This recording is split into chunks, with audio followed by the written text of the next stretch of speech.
Control या फिर आज़ादी? देखिए, स्मार्टफोन्स की दुनिया में ना सब कुछ इसी एक सवाल के इर्द गिर्द घूमता है।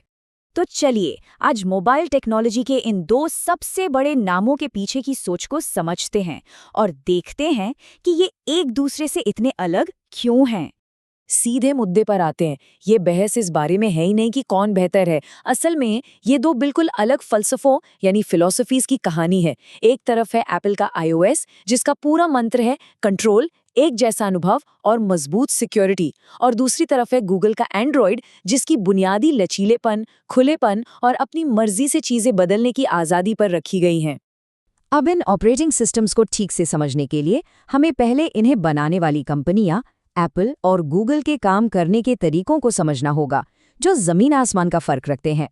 एप्पल का मॉडल है वर्टिकल इंटीग्रेशन। इसको ऐसे सोचिए जैसे एक ही आर्किटेक्ट ने पूरी बिल्डिंग डिजाइन की हो, उसका इंटीरियर बनाया हो और यहाँ तक कि उसमें रहने के नियम भी तय किए हों।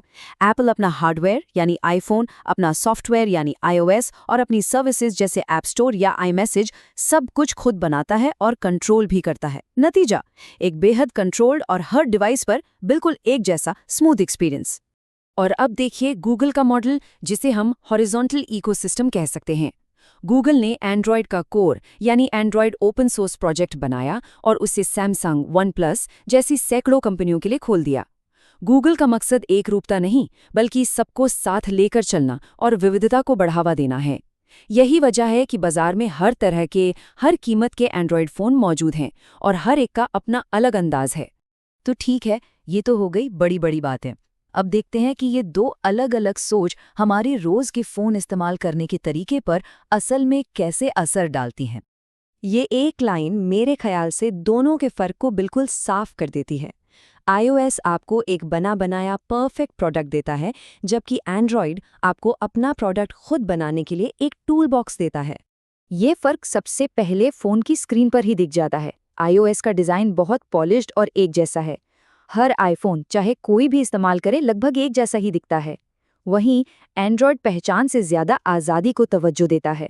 लॉन्चर बदल लो, आइकॉन्स बदल लो, फॉन्ट्स बदल लो, पूरा का पूरा लुक ही बदल डालो, आपका फोन सही मायनों में सिर्फ आपका हो सकता है। अब बात करते हैं मैसेजिंग की। एप्पल का iMessage एक बंद लेकिन परफेक्ट सिस्टम है। ये हर एप्पल डिवाइस पर मक्खन की तरह एक जैसा काम करता है। वहीं एंड्रॉयड का RCS एक स्टैंडर्ड है, जिसे कामयाब होने के लिए पूरे इकोसिस्टम मतलब फ़ोन बनाने वालों और मोबाइल कंपनियों सबको साथ आना पड़ता है। इसीलिए इसका अनुभव हर फ़ोन, हर नेटवर्क पर एक जैसा नहीं होता। फिर से वही बात सामने आती है, एप्पल का टोटल कंट्रोल बनाम एंड्रॉयड का पूरे इकोसिस्टम पर भरोसा। एक और छोटा लेकिन बहुत ही ज़रूरी फ़र्क है नेविगेशन का। एंड्रॉयड में एक यूनिवर्सल बैक जेस्चर होता है। आप किसी भी ऐप में हो, कहीं भी हो, ये एक जैसा काम करता है। इससे फ़ोन चलाना काफ़ी आसान और प्रिडिक्टेबल हो जाता है। वहीं दूसरी तरफ iOS ऐप्स को अपना नेविगेशन खुद डिज़ाइन करने की आज़ादी देता है। यहाँ सिस्टम की एकरूपता से ज़्यादा ऐप डिज़ाइनर की आज़ादी को महत्व दिया गया है। चलिए अब ज़रा और गहराई में उतरते हैं और पर्दे के पीछे की कहानी देखते हैं। वो तकनीकी फैसले जो सुरक्षा और आज़ादी के बीच का संतुलन तय करते हैं। सबसे पहले एक कॉन्सेप्ट समझना ज़रूरी है, ऐप सैंडबॉक्सिंग। ये सिक्योरिटी का एक तरीका है जिसमें हर ऐप को एक अलग बंद दायरे में चलाया जाता है। सोचिए हर ऐप का अपना एक कमरा है और वो दूसरे के कमरे में झांक भी नहीं सकता। इससे एक ऐप दूसरे ऐप के डेटा या पूरे सिस्टम में कोई सेंध नहीं लगा सकता। और यहीं से फाइल सिस्टम का बड़ा फर्क समझ आता है।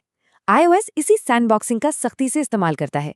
इससे फाइलें ऐप के अंदर तो सुरक्षित रहती हैं, लेकिन उन्हें एक जगह से दूसरी जगह ले जाना या मैनेज करना थोड़ा मुश्किल हो जाता है।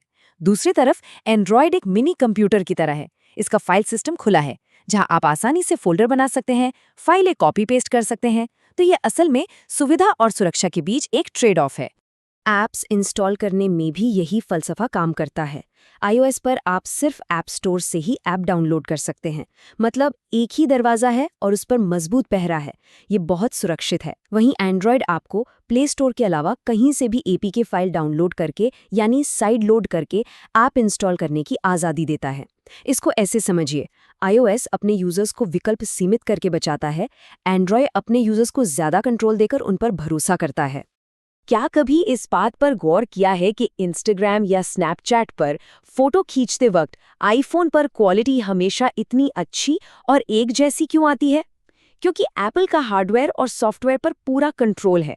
हर ऐप, चाहे वो कोई भी हो, उसी एक बेहतरीन कैमरा प्रोसेसिंग पाइपलाइन का इस्तेमाल करता है। वहीं एंड्रॉयड की दुनिया में, जहां हजारों तरह के हार्डवेयर और सॉफ्टवेयर हैं, थर्ड पार्टी ऐप्स के लिए कैमरा को हर फोन के हिसाब से ऑप्टिमाइज करना एक बड़ी चुनौती है। तो अब सवाल ये उठता है कि इन दोनों फलसफों में से कौन सा आपके लिए बना है? भविष्य यानी एआई की लड़ाई में भी यही कहानी दोहराई जा रही है। एप्पल इंटेलिजेंस, प्राइवेसी पर फोकस करते हुए ज्यादातर प्रोसेसिंग फोन पर ही कर रहा है। वहीं गूगल का जेमिनाई क्लाउड की बेहिसाब पावर का इस्तेमाल करके तेजी और इनोवेशन पर दांव लगा रहा है। एक तरफ एक कंट्रोल्ड और सुरक्षित एआई अनुभव है, तो दूसरी तरफ एक ज्यादा एक्सपेरिमेंटल और पावरफुल सिस्टम। ये देखना वाकई दिलचस्प होगा कि क्या एआई इन दोनों के बीच के फासले को मिटा पाएगा। तो फिर iOS यूजर कौन है? ये वो है जिसे एक सरल, भरोसेमंद और आसान सा अनुभव चाहिए, जो चाहता है कि टेक्नोलॉजी बस चले बिना किसी झंझट के, जो एप्पल के इकोसिस्टम में है और जिसके लिए सिक्योरिटी और प्राइवेसी सबसे ऊपर है। और एंड्रॉयड यूजर, ये वो है जिसे अपने डिवाइस पर पूरा कंट्रोल चाहिए, जिसे कस्टमाइजेशन और नए नए फीचर्स के साथ एक्सपेरिमेंट करना पसंद है, जिसे हार्डवेयर और सॉफ्टवेयर में ढेरों विकल्प चाहिए और जो टेक्नोलॉजी के साथ खेलने से नहीं डरता। तो हम फिर उसी सवाल पर लौट कर आ जाते हैं, क्या आज़ादी थोड़ी बहुत कॉम्प्लेक्सिटी के लायक है?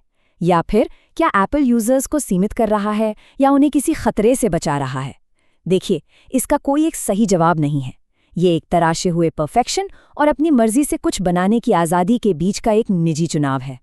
और आखिर में ये एक लाइन शायद पूरी कहानी बयां कर देती है। iOS एक परफेक्ट अनुभव देने के बारे में है और एंड्रॉयड आपको अपना अनुभव खुद बनाने की आज़ादी देने के बारे में है। अब चुनाव आपका है।